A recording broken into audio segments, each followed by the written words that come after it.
There we go, as you can see, we are playing Pokemon Sword and Shield on our Android devices. Yo, what's up guys, it's Atrix here. Today in this video, I'll be talking about the updated best 2024 method to play Pokemon Sword and Shield on your Android devices. I'll be talking about which devices can play this game easily, how much FPS can you expect, which is the best Nintendo Switch emulator to play Pokemon Sword and Shield on Android, as we'll be indeed using an emulator. We don't need to use any cloud gaming apps because emulating Pokemon Sword and Shield is super easy nowadays. I'll also tell you guys the best settings. With that being said, if you guys are new here, smash that like button, subscribe, turn on all notifications and help me reach 60k subscribers as soon as possible. With that being said, let's begin. Alright guys, let's begin. Nowadays there are so many Nintendo Switch emulators out there, like the Yuzu emulator, Yuzu Early Access, Skyline Enhanced emulator, Skyline S, Skyline Purple emulator, as well as emulators which I would not recommend like Egg NS or Demon Switch emulator, that it's pretty confusing to realize which emulator runs Pokemon Sword and Shield the best on your Android devices. In today's video, I'll be giving you guys the simple answer. The best emulator to play Pokemon Sword and Shield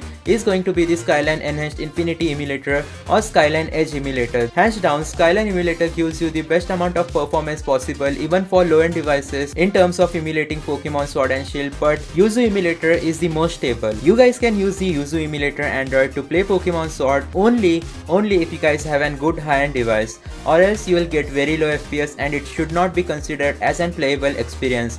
Nonetheless, if you have an high-end device, you can watch the video on the iCard above, which showcases the best settings to play Pokemon Sword and Shield on Yuzu emulator Android. Though in today's video, we'll be going with the Skyline Enhanced Infinity emulator. First of all, you'll have to make sure to dump your own copy of Pokemon Sword onto your Android device from your Nintendo Switch legally. So once you have added the Pokemon Sword and Shield game and set up Skyline Enhanced Infinity emulator, by the way, if you are interested in this emulator, then I have already made a dedicated video on it. You can check it out, it will be on the iCard above. Let me tell you guys the minimum requirements. If you want to play Pokemon Sword and Shield on your Android devices, you need minimum Snapdragon 680 processor or above. Only Snapdragon 680 processor or above. It should be 100% playable. You need Android version 10 or above, and also 4 to 6 GB of RAM, and those are the minimum requirements. I can guarantee you guys, if you guys have an Mali GPU Android device, for example device with an MediaTek Exynos or Kirin processor, then sad day for you, you can't play Pokemon Sword and Shield on any Nintendo Switch emulators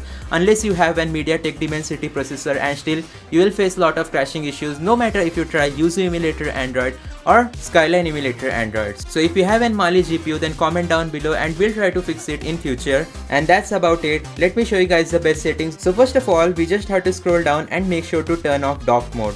We'll be only turning this off so we get better performance. Anyways, let's scroll down.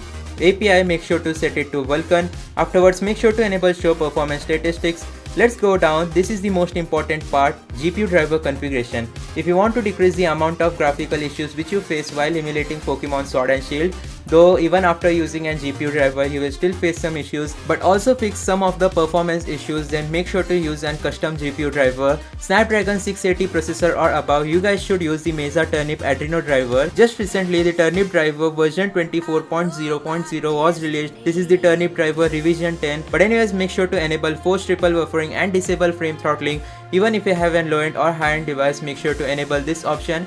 Execute a slot count scale, set it according to your device specification. If you have more RAM, you can go all the way up to 18, at least in the Skyline Enhanced Infinity emulator. In Skyline Edge, I think you can go only all the way up to 8.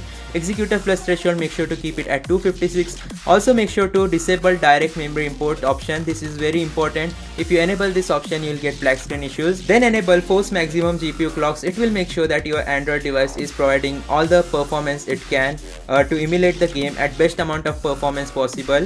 Enable free guest texture memory. Make sure to disable the disable shader cache option. Afterwards, enable fast GPU readback writes and 60 FPS. Afterwards, scroll down and enable validation layer. So those are going to be the best settings. Now let's just go ahead and tap on the game. Another tip which I'd like to give is make sure to import and save file. That would be your best bet against the freezing crashing issues. And in Skyline Enhanced Infinity emulator, you cannot really input text when the game starts, so using a save file is a must. But there we go guys, our game is starting, and at the top left corner you will be able to see we are getting almost 60 FPS while emulating Pokemon Sword.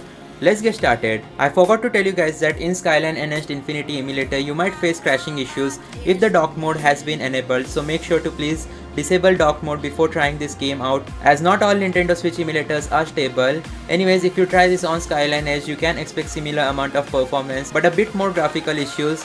There we go, as you can see we are playing Pokemon Sword and Shield on our Android devices and getting straight up 60 FPS, no lags whatsoever. As I mentioned before, make sure to disable dock mode or else you might face some freezing or crashing issues during the loading screen. Without save file, this game doesn't work on Skyline Enhanced Infinity Emulator, or you can go with the normal Skyline Emulator or Skyline Edge. Skyline Enhanced Infinity is actually an forked version of Strato Emulator as well as Skyline. That's why we can see some unseen issues present in this emulator, but we can also find some improvements as well as bug fixes. Let me know in the comment section down below how well does this game actually work for you guys, and I'll see you guys next time. Thanks for watching.